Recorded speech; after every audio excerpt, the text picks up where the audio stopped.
But you guys have been very fun so far. So please welcome our first comedian of the evening. Give it up for Ghanekar, everybody, and let him know. Thank you, Ian. What's up, everybody? How we doing, Portland, Maine? Yeah, summer ain't over yet. Give me a hell no. Okay, that was semi-enthusiastic. We'll work on that. All right, it's like you guys love the fall or something. I had a pretty good summer. I went camping up in Greenville with my girlfriend, and yeah, it didn't matter how much camouflage I had on. Clearly, I was the only brown guy in Greenville. Thank you. You know, it's Portland, man. You gotta like inject them with that political incorrectness, shock therapy sometimes. No, but she pointed it out to me. She was like, "Yo, that dude in the convenience store, he did a double take when he saw you. Like, they're not used to seeing people like you around here," which she's allowed to say. She fucks me, so you can't call her racist.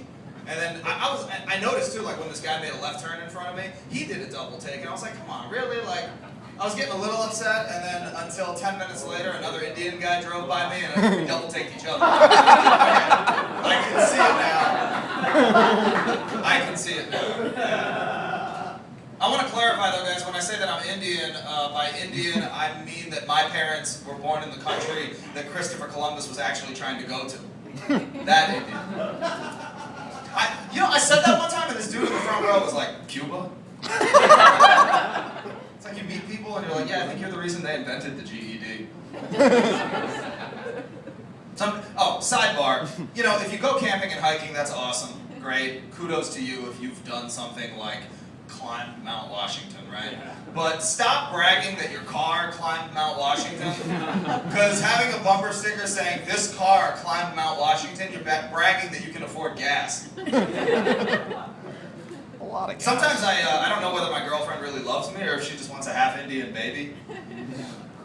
Like, you know, like she heard that we're smart, we got that intelligence gene or something like that. If so, she picked the wrong one. I mean, my track record since I was a teenager is not that good. Like, I was such a forgetful teenager. Like, my dad got so fed up, he would just be like, "Okay, if you knew you needed to take your mouth guard to the karate studio, then why did you leave it at home? Why did you not take it with you?"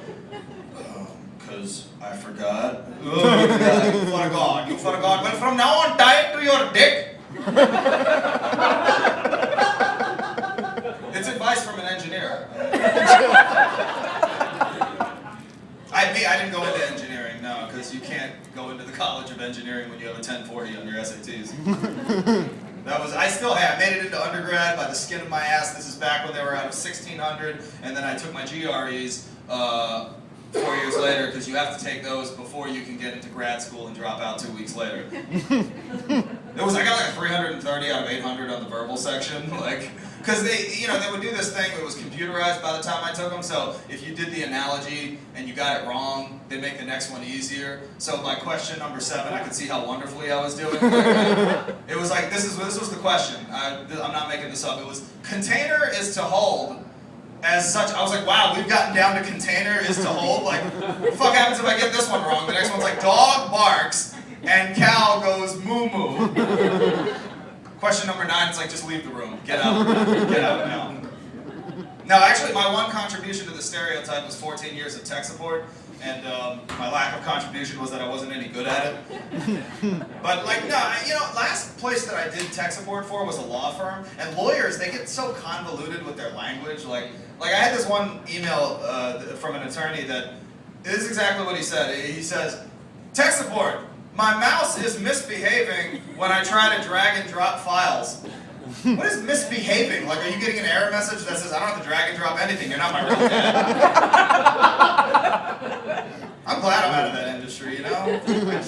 I respect technology, I do. Like, I mean, you ever like when you're right in the middle of like, like tweeting and twatting and book facing or whatever, like you're just, you're like, what is going on? Like, this is real? Like, this is surreal, like the technology we have these days. But it has led us to do things that are completely unnecessary. Like, you ever go to websites these days and like a whole movie starts playing? You know? You know, like, none of you go to websites or anything? They have like the whole fucking movie will start playing and you're just like, when can I scroll and click on some shit? Like I went to Hewlett Packard's website the other day and I'm looking for something and right away this like short film starts playing and it's like this beautiful sunset lit room and this like handsome guy hands over this gift to his pretty girlfriend with a smile on his face. It's got a bow on it. She's like, oh, opens it up, it's one of HP's products and she's like, you didn't. And he's just like, yeah, I earned that pussy, right? You know, he got that look on his face. They hug each other. I'm like, yo, I'm just like trying to get a replacement power adapter. I didn't know I first had to sit through a romantic What the fuck is going on here? No. My girlfriend and I, we live right here in Portland, and yeah, you know, Portland has encouraged us to be environmental. Like, I think we're doing a pretty good job. Like, I make sure I turn off lights when I'm not using them. I ride my bike instead of drive my car if I can. I've saved so much toilet water by peeing in the sink. I compost my food garbage, you know. Anybody else compost in here? Nobody? For Portland, I really thought I'd get like a little bit of more of an uproar. That 2 people compost. Where's everybody from? Are you all from Portland? Yeah. Yeah? You gotta get into the composting thing. You got to. You know why? Because it's a great thing to do if you've stood in your apartment and you're like, you know what this place really needs? 600 fruit flies just buzzing around there. But yeah, my girlfriend and I talked about having a kid, and I was like on the fence about that. I wasn't sure, and then I came down to her side of the fence, and I realized, you know what? Like, I've met somebody that I would like to have a family with. Like, I look back on my life, and I really believe, like looking back, that divorcing my ex-wife put me on this path that led me to the woman who is the love of my life for now. And I really want to pursue this and see where it goes. No, I mean, like, because we've both been married before, so you always get a little bit cautiously optimistic, you know? And so, like, hey, you know, when I got divorced, I was just thinking that I did something I hadn't done in a while after I got divorced. I pulled out my PlayStation 2 to play some video games on it, and it is amazing that when you're a man, all the growth and maturity that you gain in 8 years, in an 8-year relationship, is completely reversed after 8 minutes of Grand Theft Auto Vice City. It's amazing how fast of a switch that is. Now, I told my girlfriend that I was like, yo, you know, man, I mean, you've been married before, I've been married before. Let's just use the same wedding rings again. Like, it's just, they're pieces of metal, you know. I mean, yeah, at my first wedding, the pastor standing there in their Harry Potter costume and just like, these rings symbolize the never-ending, you know. And what happens after you get divorced? It's just like, yeah, like these rings symbolize a never-ending search for different pawn shops that'll take this damn thing. You can't do anything with like 13 ounces of titanium. Can't get rid of this fucking thing. And she was like, you can't use that. That's from your previous relationship. You can't use that. And I was like, yeah, so is my dick, but you use that all the time. I mean, am I right or am I right? Yeah. No, but I recently turned 36 years old, and yeah, like I think I'm maturing in other ways though. Like I stopped jerking off while driving, and this is not just when I have passengers.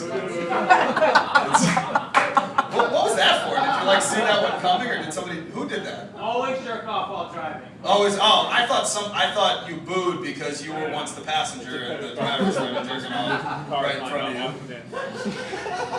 Yeah, no, it was bad after a while. Like, I mean, you get to the point where like I kept fucking leaving my turn signal on and shit, and I had to stop doing that. Always like driving in the slow lane. Yeah, I don't know. It's great to be here in Portland. We were living out in Detroit. Well, like 50 miles outside of Detroit for a little bit. I don't know if you know this, Detroit is abandoned.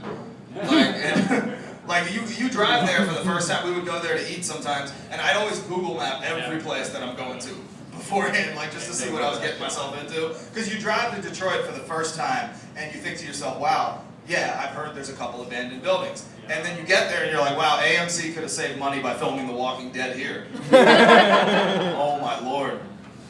Yeah, like I one time was gonna go to this one place, and when I did a Google Maps street view, I was like, we're not going there. Like the restaurant had nothing else around it that was populated.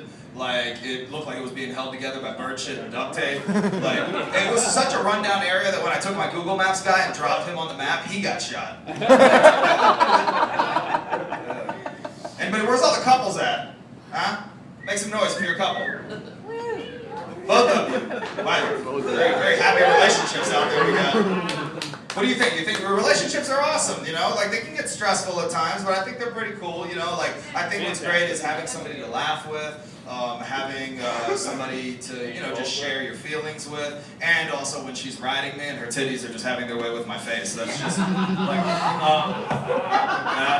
that moment where I'm just like, if I died, like, at that moment, that would be awesome. Like, don't even have a funeral, have a celebration of life. Like, those titties are sometimes the reason I don't kill myself. They're amazing.